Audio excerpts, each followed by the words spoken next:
రేపు మనకు అమావాస్య అలానే కాకుండా సూర్యగ్రహణం కూడా కాబట్టి మందార ఆకుతో ఇలా చేయండి. మందార ఆకుతో ఇలా చేస్తే చాలండి. మీకుండే కష్టాలు కావచ్చు, బాధలు కావచ్చు అన్నీ కూడా పోతాయి. మీరు కోరుకుంది జరుగుతుంది. అలానే కాకుండా ఏంటంటే ముఖ్యంగా చెప్పాలంటే మీ జీవితం అనేది మారిపోతుందని చెప్పొచ్చు.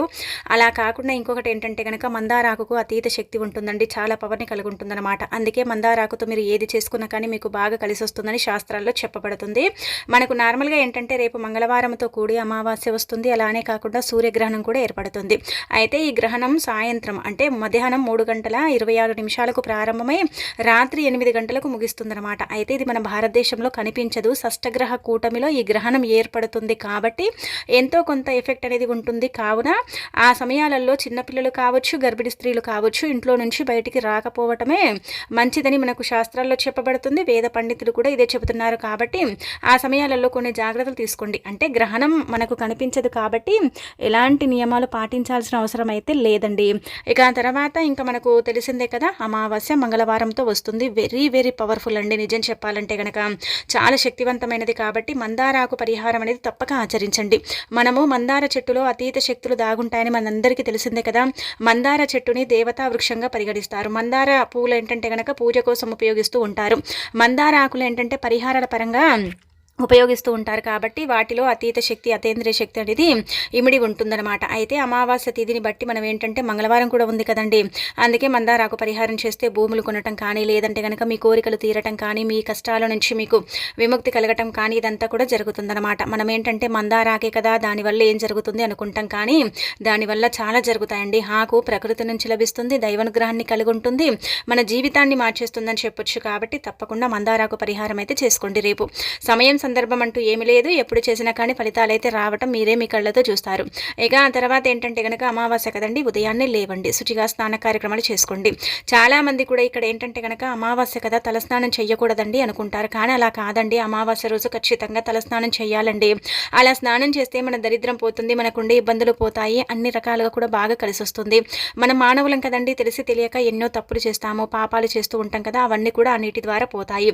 ఈ శని బాధలు కావచ్చు, దరిద్రాలు కావచ్చు, ఇబ్బందులు కావచ్చు, ఇవి కూడా ఉంటూ ఉంటాయి కదా, వాటి నుంచి కూడా మనం బయటపడగలుగుతాం. కాబట్టి స్నానం చేసేటప్పుడు 5 వేపాకులు, చిటికెడంత పసుపుని నీటిలో కలుపుకొని స్నానం చేస్తే చాలు, మీ శరీరం శుద్ధి అయిపోతుంది. మీరు తెలిసి తెలియక చేసిన పాపాలు, తప్పులన్నీ కూడా ఆ నీటి ద్వారా పోయి మీకు చక్కటి యోగం కలుగుతుంది, కోటి జన్మల పుణ్యం వస్తుంది. కాబట్టి ఖచ్చితంగా స్నానం చేయండి. 2 పూటలు చేయండి. కుదరకపోతే 1 పూట స్నానం చేసి ఇంట్లో ఈరోజు తప్పనిసరిగా లక్ష్మీదేవిని పూజించండి. అమ్మవారిని ఎవరైతే పూజిస్తారో అలాంటి వాళ్ళ ఇల్లు తూలుతూగుతూ ఉంటుంది. చాలామంది లక్ష్మీదేవిని పూజించరు అమావాస్య రోజు. అంటే పూజించడం అంటే కనుక ఆడంబరంగా మీరు పరిహారాలు చేయమని కాదండి, అంటే ఆడంబరంగా పూజ చేసుకోమని కాదు. ఇక్కడ ఇది గుర్తుపెట్టుకోండి. ఒక చిన్న దీపం పెట్టిన చాలా అమావాస్య రోజు లక్ష్మీదేవి అనుగ్రహాన్ని ఇస్తుంది, లక్ష్మీ కటాక్షాన్ని కూడా మనకి ఇస్తుందని చెప్పొచ్చు. అందుకే ఒక చిన్న దీపం పెట్టేసుకోండి, సరిపోతుంది. స్నానం చేయండి, శుచిగా ఏంటంటే కనుక చక్కగా పుష్పాలతో అలంకరించండి. అమావాస్య రోజు లక్ష్మీదేవిని పూజిస్తే అష్టైశ్వర్యాలు మీ ఇంట్లోకి పంపిస్తుందన్నమాట ఆ తల్లి. ఇక ఇలా ఏంటంటే కనుక ఇంట్లో పూజ చేసుకుని ఇంకా తర్వాత ఏంటంటే మీరు గుర్తుపెట్టుకోండి, నల్లటి వస్త్రాలు మీరు ధరించకండి, దూర ప్రయాణాలు చేయకండి. దూర ప్రయాణాల వల్ల కూడా కొన్ని ఏంటంటే కనుక అనుకోని సంఘటనలు జరుగుతాయి. కాబట్టి ప్రయాణాలు చేయకపోవడం మంచిది. అనంతరం ఏంటంటే కనుక మందార చెట్టు కనిపిస్తే ఇంకా ఈ ఒక పరిహారం చేయండి. అంటే మీ ఇంట్లో మందార చెట్టు ఉందనుకోండి, ఇంకా మీకు మంచిదే అనమాట, ఇంకా చాలా మంచి రిజల్ట్ వస్తుందండి. మా ఇంట్లో మందార చెట్టు లేనే లేదండి అనుకుంటే మీ పక్కన కావచ్చు, మీకు తెలిసిన దగ్గర మందార చెట్టు ఉంటుంది కదా, అక్కడికి వెళ్ళండి. అక్కడికి వెళ్ళి ఒక చెంబడి నీటిని సమర్పించండి. లేకపోతే ఏంటంటే కనుక మీరు అక్కడికి వెళ్ళి నమస్కారం చేసుకోండి. అక్కడే నించొని మనసులో నమస్కారం అని చెప్పుకోండి. అలా చెప్పుకున్న తర్వాత మా అవసరం కోసం మేము ఈ ఆకుని తీసుకెళ్తున్నాం, మా పరిహారం పనిచేయాలని చెప్పుకోండి. అలా చెప్పేసుకున్న తర్వాత ఏంటంటే కనుక ఆకుని కోసుకోండి. కొంచెం పెద్ద సైజులో ఉండే ఆకే కోసుకోండి. మరీ చిన్నది అవసరం లేదు, కొంచెం పెద్దగా ఉంటుంది కదా ఆకు, అది కోసుకోండి. మరి చిన్నదైతే ఏంటంటే కనుక అంతగా మనకు పరిహారానికి పనిచేయదండి. కొంచెం పెద్దగా ఉండే ఆకైతే ఏంటంటే కనుక పరిహారానికి పర్ఫెక్ట్గా పనిచేస్తుంది, చాలా మంచి రిజల్ట్ని తెచ్చిపెడుతుంది అనమాట. అందుకే కొంచెం పెద్ద సైజులో ఉండే ఆకుని కోసుకొని తెచ్చుకోండి. ఇక్కడ ఒకటి గుర్తుపెట్టుకోండి, మందార ఆకు ప్రకృతి యొక్క అనుగ్రహాన్ని తీసుకుని ఉంటుందని మనం చెప్పాం కదా. అయితే ఈ మందార చెట్టే దేవతా వృక్షంగా పరిగణిస్తారు. మందార చెట్టులో ఈరోజు అద్భుత శక్తులు ఉంటాయని మనకు పురాణ గ్రంథాల్లో చెప్పబడుతుంది. అందుకే మందార చెట్టు కనిపించిన మీరు ఈ పరిహారం చేసిన, మందార ఆకుతో పరిహారం చేసిన చాలా మంచి రిజల్ట్ అనేది వస్తుందన్నమాట. ఇలా ఏంటంటే కనుక మందార చెట్టు ఎక్కడైతే ఉంటుందో అక్కడ దేవతలు సంచరిస్తూ ఉంటారని పురాణాలలో చెప్పబడుతుందండి. అంత పరమ పవిత్రమైన వృక్షం అన్నమాట ఇది.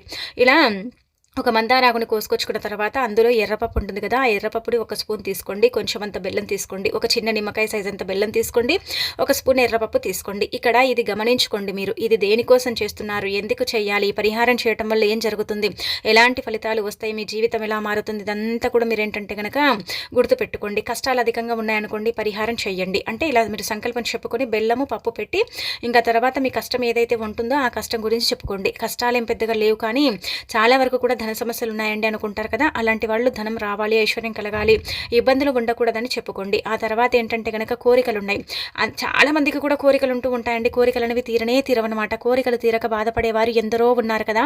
అయితే మీ కోరికలు తీరాలంటే కనుక మీరు గట్టిగా సంకల్పం చెప్పుకోండి. ఇలా పప్పు బెల్లం పెట్టేసి ఆకు మీద అలా పెట్టేసిన తర్వాత ఏంటంటే కనుక సంకల్పం చెప్పుకొని ఆ తర్వాత దాన్ని తీసుకెళ్ళి రావి చెట్టు మొదట్లో కానీ వేప చెట్టు మొదట్లో కానీ మీకు ఎక్కడ వీలుంటే అక్కడ పెట్టండి. అలా అని మీ ఇంటి ముందే రావి చెట్టు ఉన్నా, మీ ఇంటి ముందే వేప చెట్టు ఉన్నా అక్కడ పెట్టకండి. మీ ఇంటి నుండి కొద్దిగా దూరంలో పెట్టండి. అలా పెడితేనే మంచిదనమాట. మీ ఇంటి ముందే మీరు పెట్టుకున్నారనుకోండి, ఏం ఫలితం వస్తుంది, ఏం ఫలితం రాదు, అంతా వేస్ట్ అయిపోతుంది అనమాట. అందుకే కొద్దిగా దూరంగా పెట్టేసి రండి. ఇంకా పెట్టేసి వచ్చేటప్పుడు కూడా సంకల్పం చెప్పుకోవాలి. ముందుగా ఏంటంటే మీరు కావాలంటే మందారాకు తీసుకొని అక్కడే పప్పు బెల్లం తీసుకెళ్ళి అక్కడే పెట్టేసి చక్కగా సంకల్పం చెప్పుకోండి. కష్టాల గురించి కానీ బాధల గురించి కానీ చెప్పుకొని ఆ తర్వాత అక్కడ వదిలేసి వెనక్కి తిరిగి చూడకుండా వచ్చేయండి. వారం తిరిగే లోపే ఏంటంటే కనుక కష్టాలు పోతాయి, కోరికలు తీరుతాయి, అన్ని విధాలుగా కూడా బాగా కలిసి వచ్చి ఇబ్బందులు అనేవి లేకుండా ఉండటానికి కూడా ఈ పరిహారం అనేది పనిచేస్తుంది. అలా ఈ పరిహారం కూడా మీకు చక్కగా శక్తివంతంగా సిద్ధిస్తుందని చెప్పొచ్చు. పురాణాల ప్రకారం ఏంటంటే ఈ పరిహారం చాలా చాలా అంటే శక్తివంతమైన పరిహారం. దీనివల్ల మంచి జరుగుతుంది, కానీ చెడైతే జరగదండి. ఎంత నమ్మకంగా చేసుకుంటే అంత మంచి రిజల్ట్ని అయితే మీరు పొందుతారండి. ఈ అవకాశాన్ని అయితే అసలు ఎదుర్కోకండి. ఒకవేళ భూలాభం కలగాలన్నా సరే అండి, బెల్లం ఇంకా పప్పు పెట్టేసి మనం పరిహారం చేసుకోవచ్చు. అంటే అన్నీ ఒకటేసారి కోరుకుంటే ఏమవుతుందంటే కనుక జరగవండి, అన్నీ జరగవు కదా. ఒకటే కోరుకోండి, ఏదైతే ఉంటుందో ఏదైతే ఏదైతే మీకు తీరాలనుకుంటున్నారో అదే కోరుకోండి. అంతేకాని మీరు అన్నీ కోరుకున్నారనుకోండి ఏం పెద్దగా ఫలితాలు అయితే రావన్నమాట. ఇది కూడా మీరు గుర్తుపెట్టుకోండి. ఇలా ఈ పరిహారం కూడా ఇంకా చేసేసుకొని రిజల్ట్ అనేది పొందండి. ఇలా ఈ రోజున ఏంటంటే కనుక అమావాస్య రోజు ఖచ్చితంగా చేయవలసిన పరిహారం. దీనివల్ల మీకు మంచి జరుగుతుంది. 99% ఫలితాలు మీరే మీ కళ్ళతో చూస్తారనమాట. అంత చక్కగా ఏంటంటే కనుక సిద్ధించే పరిహారం అని సిద్ధశాస్త్రంలో క్లుప్తంగా చెప్పబడుతుంది.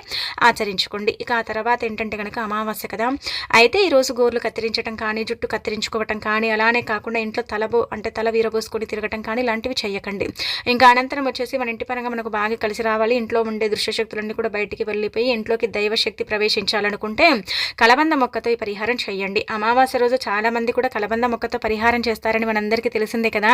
కలబంద మొక్క అతీత శక్తివంతమైనదండి. కలబంద మొక్కలో ముగ్గురమ్మలు కొలువై ఉంటారనమాట. సరస్వతీదేవి, పార్వతీదేవి, లక్ష్మీదేవి కొలువు తీరుతారు. కలబంద మొక్క 33 కోట్ల మంది దేవతల యొక్క రూపంగా పరిగణిస్తారు. ఎందుకంటే దీంట్లో అంతటి శక్తి ఉంటుంది. కలబంద మొక్క ఏంటంటే కనుక ఇంటి గుమ్మం బయట వేలాడదీస్తే ఇంట్లోకి నరదిష్టి అనేది ప్రవేశించదు. అలానే కాకుండా ఏంటంటే ఇంటి మీద నరకన్ను అనేది ఉండకుండా ఉంటుంది. చాలా మంది ఇళ్లలో మనం గమనించుకుంటే అనారోగ్య సమస్యలు వస్తాయి, ఆరోగ్యం సరిగ్గా ఉండదు. ఎప్పుడు చూసినా కానీ ఏదో ఒక రకంగా సమస్య, కష్టం అనేది ఉంటూనే ఉంటుంది, పట్టి పీడిస్తూనే ఉంటుంది కదా. ఏం చేయాలో కూడా కొన్ని సిచ్యువేషన్స్లో అర్థం కాక బాధపడేవారు ఎందరో ఉన్నారు కదండి. అలాంటి వాళ్ళు ఇప్పుడు చెప్పే విధంగా ఈ కలబంద మొక్క పరిహారం చేయండి. మనం ఏంటంటే కలబంద మొక్కనే కదా, కలబంద మొక్క వల్ల ఏం జరుగుతుంది అనుకుంటాం, కానీ కలబంద మొక్క వల్ల చాలా జరుగుతాయండి. మన జీవితమే మారిపోతుంది. మనకంతా కూడా ఏంటంటే కనుక మంచి చేకూరుతుందని చెప్పొచ్చు. అందుకే కలబంద మొక్కతో ఈ పరిహారం అనేది తప్పక చేసుకొని రిజల్ట్ అనేది పొందండి. ముఖ్యంగా మీరు ఏం చేయండి అంటే కనుక మీ ఇంట్లోనే కలబంద మొక్క ఉందనుకోండి, మంచిదే, వేర్లతో సహా పీకి ఇంటికి తెచ్చుకోండి. లేదండి మా ఇంట్లో అనుకుంటే కొద్దిగా దూరం ఉన్నా పర్వాలేదు, కష్టం అనకుండా వెళ్ళి చిన్న కొమ్మని ఏంటంటే కనుక మీరు వేర్లతో సహా చిన్న వృక్షాలు ఉంటాయి కదండి, వేర్లతో సహా పీకి తెచ్చుకోవాలి. పరిహారం చేసేటప్పుడు వేర్లతో సహా తెచ్చుకుంటేనే మంచిది. వేర్లతో సహా పీకి తెచ్చుకుంటేనే దాని యొక్క అనుగ్రహం అనేది మనకు పరిపూర్ణంగా లభిస్తుంది. ఇంటి పరంగా మనం చేస్తున్నాం కాబట్టి ఇంటి కష్టాలు పోవటానికి కూడా అవకాశం ఉంటుందని చెప్పొచ్చు. కాబట్టి ఇలా కలబంద మొక్కని తెచ్చుకోండి. ఇలా తెచ్చేసుకున్న తర్వాత ఒక ఎరుపు రంగు వస్త్రం తీసుకోండి. లేదంటే మీరు నార్మల్గా ఏంటంటే కనుక ఈరోజు పసుపు రంగులో ఉండే వస్త్రం తీసుకోవచ్చు, ఎరుపు రంగులో ఉండే వస్త్రం తీసుకోవచ్చు. ఏదైనా సరే తీసుకోండి, పాతదైనా పర్వాలేదు. అప్పటికప్పుడు నీళ్ళలో తీసి అందులో నిమ్మకాయ పెట్టి ఒక స్పూన్ అన్ని ఆవాలు పోసేసి ఇలా ఇక్కడ చూపించే విధంగా ఇంత చిన్న కలబంద మొక్కని తీసుకొని పసుపు రాసి కుంకుమతో బొట్టు పెట్టి అర స్పూన్ కుంకుమ, అర స్పూన్ పసుపు పోసి మూట కట్టి ధూపం చూయించి ఆ తర్వాత మీ ఇంటి గుమ్మానికి వేలాడదీయండి. కొంతమందికి బయట నుంచి కట్టుకునే అంత వీలు ఉండదు. అలాంటి వాళ్ళు ఏంటంటే కనుక ఇంట్లోనే కట్టేసుకోండి సరిపోతుంది. అలా కూడా ఫలితం వస్తుంది. కాకపోతే ఏంటంటే కనుక ఇంట్లో అగరబత్తులు వెలిగించినప్పుడు ధూపం వేసినప్పుడు అక్కడ ఆ మూట కూడా ధూపం వేయటం, అగరబత్తుల ధూపం చూయించడం చేయండి. అలా చేస్తే అదేంటంటే కనుక ఇంకా శక్తివంతంగా మారుతుంది. ఇంకా పవర్ని కలిగుండే పరిహారం అని చెప్పొచ్చు. కాబట్టి కలబంద మొక్క పరిహారం అయితే ఖచ్చితంగా చేసుకోండి. దీనివల్ల 99% కంటే కూడా ఎక్కువగా ఫలితాలు అయితే ఉంటాయి. చాలా మంచి రిజల్ట్ని అయితే చూస్తారు. అమావాస్య తిథివార నక్షత్రాన్ని బట్టి ఈరోజు కలబంద మొక్క పరిహారం చేసుకుంటే మన జీవితం అనేది మారిపోతుంది. మన ఇంటి పరంగా ఉండే కష్టాలు, నష్టాలు, బాధలన్నీ కూడా పోతాయి. మన ఇల్లు మనకు అనుకూలిస్తుంది, తులతూగుతూ ఉంటుందని శాస్త్రాల్లో క్లుప్తంగా చెప్పబడుతుందన్నమాట. అందుకే మర్చిపోకుండా చేసేసుకుని రిజల్ట్ అనేది పొందండి. ఇది చిన్న పరిహారమే అనిపించవచ్చు, కానీ పెద్దగా ఫలితాలు ఉంటాయండి. చాలా పెద్దగా ఫలితాలు అయితే పొందుతారనమాట. ఈ కలబంద మొక్క పరిహారం అనేది చాలా అతీంద్రియ శక్తులతో అంటే కూడి ఉండే పరిహారం అని చెప్పొచ్చు. అందుకే చాలా మంది కూడా నార్మల్ రోజుల కంటే కూడా గుర్తుపెట్టుకోండి, అమావాస్య రోజే చేసుకోవాలి. అమావాస్య రోజు చేస్తేనే అధికంగా ఫలితాలు వస్తాయన్నమాట. కలబంద మొక్క ఇప్పటి వరకు మీ ఇంట్లో లేదు, తెచ్చుకోలేదంటే కనుక అమావాస్య రోజు ఒక చిన్న మొక్కని తెచ్చి మీ ఇంట్లో నాటుకోండి. కలబంద మొక్క ఇంట్లో ఉంటే చాలా మంచిది. ఇక్కడ ఏంటంటే కనుక అటు చూపించే విధంగా ఇలా మీరేంటంటే తొట్టిలో కూడా పెట్టుకోవచ్చు. ఇలా గుబురుగా పెరుగుతుంది అనుకోండి, మీ ఇంట్లో లక్ష్మీదేవి ఉందని అర్థం అనమాట అండి. ఆ కలబంద మొక్క పెరిగే విధానాన్ని బట్టి కూడా మన లక్ష్మీదేవి మన ఇంట్లో ఉందా లేదా అనేది మనం అంచనా వేసుకోవచ్చు అనమాట. అందుకే లక్ష్మీదేవి మీ ఇంట్లో ఉందా లేదా అనేది ఎలా తెలుస్తుందంటే కనుక ఒక కలబంద మొక్కని తెచ్చుకొని పెట్టుకోండి. లక్ష్మీదేవి మీ ఇంట్లో ఉండే కలబంద మొక్క ఏంటంటే కనుక గుబురుగా పెరుగుతూ ఉంటుంది. ఒకవేళ లక్ష్మీదేవి మీ ఇంట్లో లేకపోతే ఆ కలబంద మొక్క పెట్టిన 48 గంటల్లో ఏంటంటే కనుక మరణిస్తుంది, మొత్తం ఎండిపోతుంది అనమాట. అలా మీ ఇంటి పరంగా ఏంటంటే కనుక చెడు కూడా ఉందని అర్థం చేసుకోండి. ఇలా దీన్ని బట్టి మనం ఏంటంటే కనుక మన ఇంట్లో దైవశక్తి ఉందా లేదా అనేది అర్థమైపోతుంది. కావున ఈ పరిహారం కూడా మీరు ఒకసారి ఆచరించి అంటే పొందండి. కలబంద మొక్కని లక్కు మొక్కగా కూడా భావిస్తారు, అదృష్ట మొక్కగా భావిస్తారు. కాబట్టి అదృష్టం, ఐశ్వర్యం అనేది కలబంద మొక్క వల్ల కలుగుతుందని పురాణ గ్రంథాల్లో చెప్పబడుతుందండి. కావున మీరేంటంటే ఇలా ఈ యొక్క పరిహారం అనేది తప్పక చేసేసుకోండి. కలబంద మొక్కే కదా అనుకోకండి, కలబంద మొక్క వల్ల చాలా అద్భుతమైన ఫలితాలు అయితే ఉంటాయి. కలబంద మొక్క చాలా చాలా ఏంటంటే కనుక అదృష్టాన్ని తెచ్చిపెట్టే మొక్క అండి. దురదృష్టాన్ని తొలగించి అదృష్టాన్ని తెచ్చిపెట్టాలంటే కనుక కలబంద మొక్క అమావాస్య రోజు ఇంటికి తెచ్చుకుంటే ముగ్గురమ్మలు ఆ కలబంద మొక్కతో పాటు మన ఇంట్లోకి ప్రవేశిస్తారని శాస్త్రాల్లో చెప్పబడుతుంది. కాబట్టి ఇలా కలబంద మొక్క పరిహారం అనేది చేసేసుకోండి. కలబంద మొక్కని తెచ్చి ఇంట్లో నాటేసుకోండి, సరిపోతుందన్నమాట. ఎప్పుడైనా సరే మన ఇంటికి ఒకవేళ చెడు అంటే వస్తుంది, చెడు మన ఇంట్లోకి చేరుతుంది, నెగిటివిటీ ఎక్కువగా అయిపోయింది అనుకోండి, అప్పుడు ఆ కలబంద మొక్క నెగిటివ్ని మొత్తం తీసేసుకుని మనకు పాజిటివ్ రిజల్ట్ని కూడా ఇస్తుందన్నమాట. అలా కలబంద మొక్క పరిహారం కూడా మనకు పనిచేస్తుందని చెప్పొచ్చు. ఈ పరిహారం చేసుకోండి. ఒకవేళ కలబంద మొక్కని మీ ఇంటికి కట్టడం ఇష్టం లేకపోతే అమావాస్య రోజున గుమ్మడికాయని అంటే మన ఇంటి సింహద్వారానికి కట్టుకుంటే మంచిదండి. గుమ్మడికాయని వేలాడదీస్తే మీ ఇంటికి ఉన్న కష్టాలన్నీ కూడా పోతాయి, మీ ఇంటికి ఉన్న దిష్టి, చెడు దిష్టి అంతా కూడా పోతుంది. అలానే కాకుండా అనేక రకాల దిష్టి దోషాల నుంచి కూడా మీరు బయటపడతారు. ఆర్థికంగా మీకు బాగా కలిసి వస్తుంది. ఇంట్లో ఉండే అనారోగ్య సమస్యలన్నీ కూడా తొలగిపోతాయి. కాబట్టి గుమ్మడికాయని కూడా చక్కగా ఏంటంటే కనుక తెచ్చేసి పసుపు రాసి కుంకుమతో బొట్టు పెట్టి ఇంటి సింహద్వారం దగ్గర వేలాడదీసుకోండి. ఆ విధంగా కూడా మీకు బాగానే కలిసి వస్తుందని చెప్పొచ్చు. ఇదైనా చేయండి, కలబంద మొక్క పరిహారం అయినా సరే చేయండి. ఏది చేసుకున్నా కానీ అంతే రిజల్ట్ అయితే ఉంటుందండి. ఇక ఆ తర్వాత ఏంటంటే ఈరోజు ఖచ్చితంగా ఏంటంటే మీ ఇంట్లో ఈ రెండు కలిపి ధూపం వేసుకోండి. ధూపం దుష్టశక్తుల నుంచి మనని బయటపడేస్తుంది, నకారాత్మక శక్తుల నుంచి మనకి ఏంటంటే కనుక విముక్తి కలిగిస్తుంది. చాలా వరకు కూడా మన ఇంట్లో ఏంటంటే కనుక కారాత్మక శక్తులు, నకారాత్మక శక్తులు ఉంటూ ఉంటాయి, మనం ఇబ్బంది పడుతూ ఉంటాం కదా. అలాంటి వాళ్ళు ఈ విధంగా ఏంటంటే కనుక ధూపం వేయటం వల్ల, అలానే కాకుండా ఈ రెండు కలిపి ధూపం వేసుకోవటం వల్ల మంచి ఫలితాలు ఉంటాయన్నమాట. ధూపం ఏంటంటే ఇంట్లో ఉండే చెడు శక్తిని ఆ పొగతో సహా బయటికి తీసుకొస్తుంది అనమాట. అందుకే మీరు ఇంట్లో నిప్పులను రాజేయండి. మనం ఏంటంటే ధూప్ స్టిక్ని వెలిగించి ధూపం ఇంట్లో వేస్తాం కదా, దానివల్ల ఏం పెద్దగా ఎఫెక్ట్ అనేది ఉండదండి. అది జస్ట్ ఏంటంటే సమయం లేనప్పుడు వేసుకోవటమే అంతే, కానీ దానివల్ల ఏం పెద్దగా ఫలితాలు అయితే రావు. అదే నిప్పులని రాజేసి దాని మీద ఏంటంటే కనుక సాంబ్రాణి వేసి ఒక 5 మిరియాలు కచ్చా పచ్చగా దంచి దాంట్లో వేసి ఒక కర్పూర బిళ్ళని తీసుకొని చేతితో మెదిపి ఏంటంటే కనుక ఆ పొడి కూడా అందులో వేసేసి ఇంట్లో ధూపం వేయండి. చూడండి ఎంత పాజిటివ్ వైబ్స్ ఉంటాయంటే కనుక అంత పాజిటివ్ వైబ్స్ ఉంటాయి అనమాట. అసలు మా ఇల్లేనా ఎంత ప్రశాంతంగా ఉందా, ఏదో మా ఇంట్లో ఏంటంటే కనుక తెలియని ఒక అద్భుతం జరిగినట్టు అనిపిస్తుందండి అని మీరే ఏంటంటే షాక్ అయిపోతారనమాట. ఈ ధూపం సాయంత్రం 8 తర్వాత వేసుకుంటే మంచిది. ఎందుకంటే అంతటి వరకు మనకు గ్రహణం అయిపోతుంది, మన ఇల్లు శుద్ధి అయిపోతుంది. అలానే కాకుండా గ్రహణం వల్ల ఎఫెక్ట్ కూడా మనకు పడదు. కాబట్టి 8 తర్వాతనైనా సరే వేసుకోండి, 8 లోపైనా సరే ఈ యొక్క పరిహారం అనేది చేయండి. ఇలా ధూపం అనేది వేసేసుకోండి, ఇక మంచి ఫలితం వస్తుందన్నమాట. ఇంకా ఆ తర్వాత రేపు అమావాస్య కదండి, చాలా శక్తివంతమైనది. కాబట్టి కొబ్బరికాయతో అంటే నార్మల్గా కొబ్బరికాయతో ఇప్పుడు చెప్పే విధంగా ఈ పరిహారం చేసుకోండి. మనం ఏంటంటే దిష్టి దోషాలతో ఎంతో ఇబ్బంది పడుతూ ఉంటాం, బాధపడుతూ ఉంటాము. చాలా వరకు కూడా ఏంటంటే కనుక దిష్టి దోషాలతో మనం సఫర్ అవుతూ ఉంటాం కదా. అలాంటి వాళ్ళు కొబ్బరికాయ పరిహారం చేస్తే చాలా మంచిదండి. మనము కొబ్బరికాయనే కదా అనుకుంటాం, కానీ కొబ్బరికాయ వల్ల మనకు ఎంతో మంచి జరుగుతుందండి. కొబ్బరికాయ మన దిష్టి దోషాలను తీసిస్తుంది. ఈ నరదిష్టి ఏంటంటే కనుక మానవుడిని పట్టి పీడిస్తూ ఉంటుంది. ఏ పని చేసినా కానీ నరదిష్టి వల్ల మనం ఏంటంటే కనుక సఫర్ అవుతూ ఉంటాం కదా. అలా నరదిష్టి అనేది లేకుండా ఉండాలంటే ఈ కొబ్బరికాయ పరిహారం అనేది తప్పక చేసుకోండి. ఒక కొబ్బరికాయ తీసుకోండి, మహా అంటే ఎంత ఉంటుందండి, ఒక 20 రూపాయలు ఉంటుంది, తీసేసుకోండి. అలా తీసేసుకున్న తర్వాత ఏం చేయండి అంటే కనుక మీరు ఇది ఇంటి బయట చేయాలి, ఇంట్లో చేయకూడదు. ఎవరో ఏదో చేయించారండి, అమావాస్య పౌర్ణములు వస్తే మాకు పడనే పడదండి, చాలా ఇబ్బంది కలుగుతూ ఉంటుందండి, చాలా బాధలు కలుగుతాయండి అని అనుకుంటారు కదా. అలాంటి వాళ్ళు ఏంటంటే కనుక ఒక కొబ్బరికాయని తీసుకోండి. కొబ్బరికాయని తీసుకొని ఏం చేయండి అంటే కనుక మీ ఇంటికి దూరంగా, అంటే ఇంట్లో చేయకూడదు కదా, ఇంటికి దూరంగా వెళ్ళండి. పిల్లలు పెద్దలు ఎవరైనా సరే, అంటే ఎవరైనా ఏదైనా చేయిస్తే ఏంటంటే కనుక నండి బ్లాక్ మ్యాజిక్ కావచ్చు, ఏదైనా దయ్యం కావచ్చు, ధూళి ఇలాంటివి ఏంటంటే మనం నమ్ముతూ ఉంటాం. కొన్ని మనకి ఏంటంటే కనుక మన శరీరంలో ఇలాంటివి జరుగుతూ ఉంటాయి, మార్పులు చేర్పులు అనేవి జరుగుతూ ఉంటాయి కదా. అయితే అలాంటి వాళ్ళు గుర్తుపెట్టుకోండి, కొబ్బరికాయ పరిహారం అమావాస్య రోజు చేయండి. సాయంత్రం సంధ్యా సమయంలో చేసుకోండి. సంధ్యా సమయం అంటే కనుక 6 దాటిన తర్వాత చేసుకుంటే మంచిది. ఇంటి బయట చేయాలి, అంటే ఇంటి ముందు చేయకూడదు, ఇంటి బయట చేయాలన్నమాట. ఇంటి లోపల చేసుకోకూడదు, కొంచెం దూరంగా వెళ్ళండి. మన పల్లెల్లో అయితే మనకి ఏంటంటే కనుక చెట్లు ఉంటాయి, అక్కడికి వెళ్తామని చేసుకొని అక్కడ పడేసి వస్తాం. కానీ పట్టణాలలో కొంచెం ఇబ్బందికరంగా ఉంటుంది కాబట్టి చూసుకోండి, ఎవరు లేని ప్రదేశంలో చేయండి. ఇలా కొబ్బరికాయని తీసుకొని తల చుట్టూ ఏంటంటే కనుక 21 సార్లు తిప్పాలి. అలా తిప్పేసి ఆ కొబ్బరికాయని కాళ్ళ దగ్గర కొట్టి ఆ కొబ్బరి నీళ్ళు కొంచెం ఇలా మొహం మీద చిలకరించుకుంటే చాలండి, మీ మీద ఉండే చెడంతా కూడా పోతుంది. అంటే ఇది కొబ్బరికాయ కొట్టిన తర్వాత దాన్ని పగలగొట్టిన తర్వాత దాన్ని పడేయండి, అలాగే మీ ఇంట్లో ఉంచకండి. దాన్ని పడేస్తేనే మంచిదనమాట. అలా పడేసి వచ్చిన తర్వాత కళ్ళు చెదురు శుభ్రం చేసేసుకుంటే మీకుండే చెడు దిష్టి అంతా కూడా పోతుంది, అద్భుతమైన ఫలితాలు అయితే వస్తాయి. అలానే కాకుండా ఏదైనా చెడు గాలి మీ మీద అంటే ఉన్నా సరే దాని నుంచి కూడా మీకు విముక్తి కలుగుతుందని పురాణ గ్రంథాల్లో చెప్పబడుతుందన్నమాట. ఇది కూడా మీరు చేసేసుకోండి. ఇక ఆ తర్వాత ఏంటంటే రేపు అమావాస్య, అలానే కాకుండా మనకు ముఖ్యంగా ఏంటంటే కనుక గ్రహణం కదా. అయితే ఇంట్లో ఈ కూరను వండకండి. ఈ కూరని వండటం వల్ల ఏం జరుగుతుందో తెలుసా, ఈ సంవత్సరం అంతా కూడా మీకు కష్టాలు, బాధలు, కన్నీళ్లు, దుఃఖాలు, దరిద్రాలు అన్ని మిమ్మల్ని పట్టి పీడిస్తాయన్నమాట. అందుకే ఈ కూరని వండకపోవడమే బెటర్ అని మనకు పురాణ గ్రంథాల్లో చెప్పబడుతుంది. ఏ కూరను వండకూడదంటే కనుక ఇక్కడ గుర్తు పెట్టుకోండి, కొన్ని కూరలు అంటే రేపు మంగళవారాన్ని బట్టి చెప్పబడుతుంది.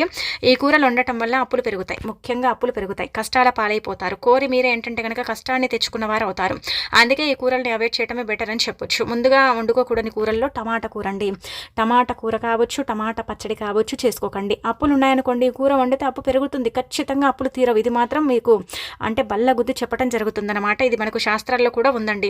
అందుకే మీరు టమాటాల కూరనైతే అసలు వండకండి, అవాయిడ్ చేసేయండి. ఎర్రపప్పు ఉంటుంది కదా, పరిహారం చేయొచ్చు, కానీ ఇంట్లో మాత్రం వండుకొని తినకూడదు. ఒకవేళ ఇంట్లో వండుకొని తింటే మాత్రం అప్పు పెరిగి మీ జీవితంలో తీరని నష్టాలు ఏర్పడతాయన్నమాట.